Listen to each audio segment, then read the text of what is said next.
तो यार अभी हम लोग देख रहे हैं एम्ब्रियोलॉजी का एनाटॉमी।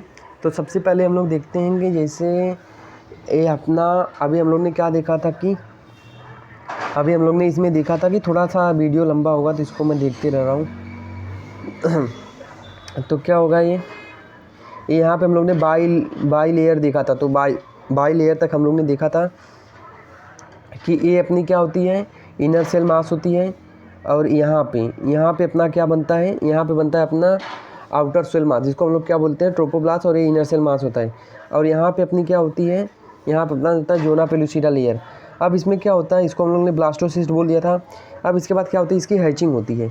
हैचिंग का मतलब क्या होता है कि ये लेयर गायब हो जाती है, जोना पेलुसिडा गायब हो जाती है। कब होता है, इम्प्लांटेशन के टाइम पे।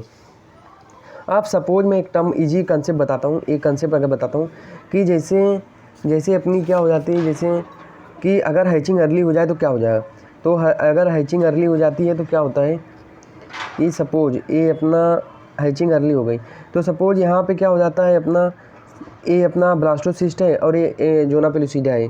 अगर सपोज हैचिंग जल्दी हो गई तो यहीं पे इम्प्लांट हो जाएगा ये ट्यूबल में, तो इसको हम लोग बोलते हैं ट्यूबल प्रेगनेंसी। तो अर्ली हैचिंग एक एक्टोपिक प्रेगनेंसी का एक कारण हो गया। यहाँ पे तो मैंने एक और बताया था कि यहाँ पे सीलिया होते हैं, और अगर ये सीलिया में डिफेक्ट हो जाए तो ये सीलिया क्या करते हैं, जाइगोट को यूट्राइन कैविटी में यहाँ पे सटाते हैं। पर अगर इम्प्लांटेशन जब सीलिया ही यहाँ पे डिफेक्ट हो जाएगा तो ये जाइगोट यहाँ जाएगा नहीं, तो यहाँ पे भी ट्यूबल प्रेगनेंसी मतलब एक्टोपिक प्रेगनेंसी हो सकती है। देन इसके बाद मैंने बात किया था कि ओवरी में भी हो सकता है, ये यहाँ पे ओवरी में भी हो सकता है, तो ओवरियन प्रेगनेंसी बोल देंगे। सर्विक्स में होगा सर्वाइकल प्रेगनेंसी बोल देंगे। तो ये हो गया अपना। अब उसके बाद मैं बात करता हूँ कि जैसे ये अपना कि अभी हैचिंग हो गई। अब हैचिंग के बाद हम लोग देखते हैं क्या होता है कि ये इनर सेल मास होता है अपना, ये इनर सेल मास होता है, और ये यहाँ पे अपना साइटोट्रोपोब्लास्ट होता है। और यहाँ पे इसको ये होता है सिंसियोट्रोपोब्लास्ट, ये सिंसियोट्रोपोब्लास्ट होता है। अब इसके बाद क्या होता है, जो अपना सिंसियोट्रोपोब्लास्ट साइटोट्रोपोब्लास्ट होता है।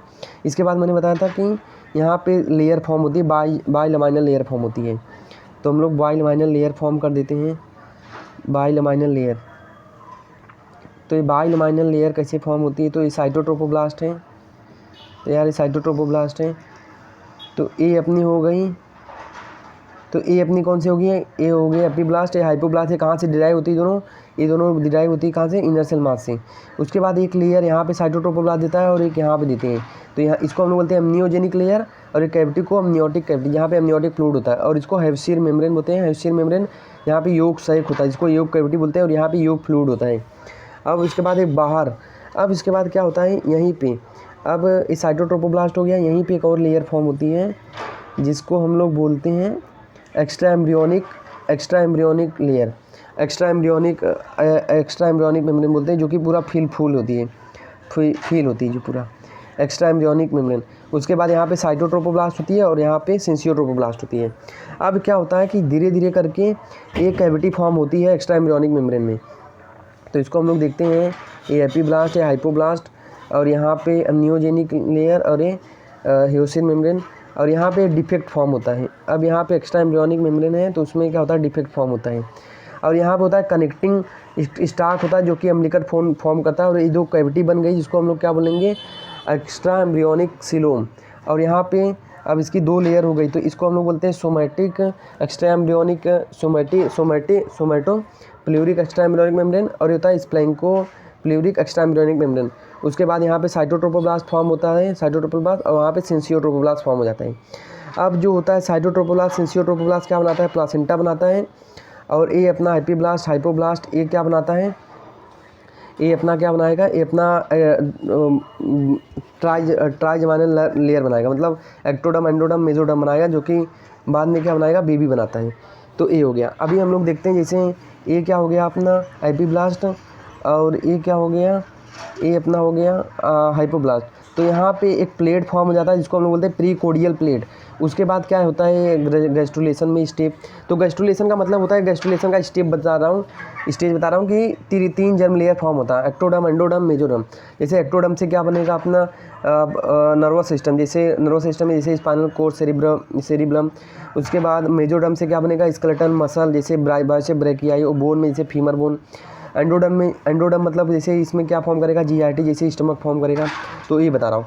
तो यहाँ पे जैसे एपीब्लास्ट हो गई और यहाँ पे इसके बाद एक कैविटी फॉर्म हो जाती है और ये अपना क्या है, प्रीकोर्डियल प्लेट है। इस यहाँ पे होता है, यहाँ पे एक इस कैविटी में एक चीज़ फॉर्म होता है जिसको हम लोग क्या बोलते हैं, नोटोकोड फॉर्म हो जाता है और एक है प्रीकोर्डियल प्लेट है। उसके बाद क्या होता है, जो एपीब्लास्ट है, एपीब्लास्ट वो रिप्लेस कर देता है हाइपोब्लास्ट को।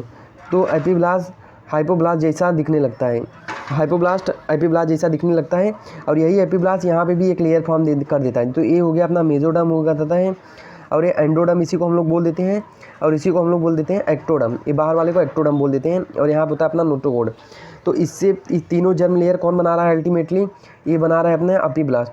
तो एपीब्लास्ट जो है 3 जर्म लेयर बनाता है, एक्टोडर्म, एंडोडर्म और मेसोडर्म। कौन सा मेसोडर्म, इंट्रा एम्ब्रियोनिक मेसोडर्म ये फॉर्म कर देता है।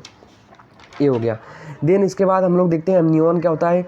तो अम्नियन का मतलब होता है अम्नियोजेनिक लेयर प्लस होता है स्प्लैंको एक्स्ट्रा एम्ब्रियोनिक मेम्ब्रेन।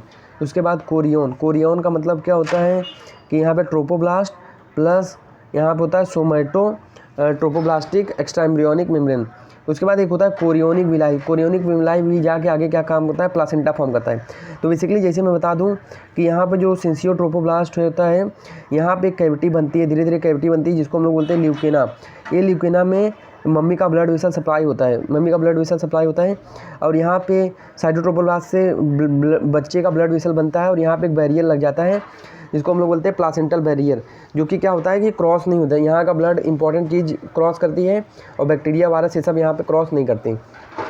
ऐसे ही हम लोग एक सेम कंसेप्ट देखते हैं ब्लड टेस्टिस बैरियर, जो कि इंपॉर्टेंट है। मतलब इसमें क्या होता है कि सपोज एक केस लेता हूँ कि एक मेल है, उसको क्या हुआ, उसको एक्सीडेंट हुआ, उसको टेस्टिस में इंजरी हो गई और उसके बाद क्या हुआ, 35 ईयर का है, दोनों सेक्सुअली एक्टिव है, पर मेल क्या हो गया, इनफर्टाइल हो गया, मतलब वो बेबी डेवलप नहीं हो पा रहा है, कंसीव नहीं कर पा रहे हो पेरेंट्स। तो इसमें क्या हुआ, ब्लड टेस्टिस बैरियर जो है डैमेज हो गया।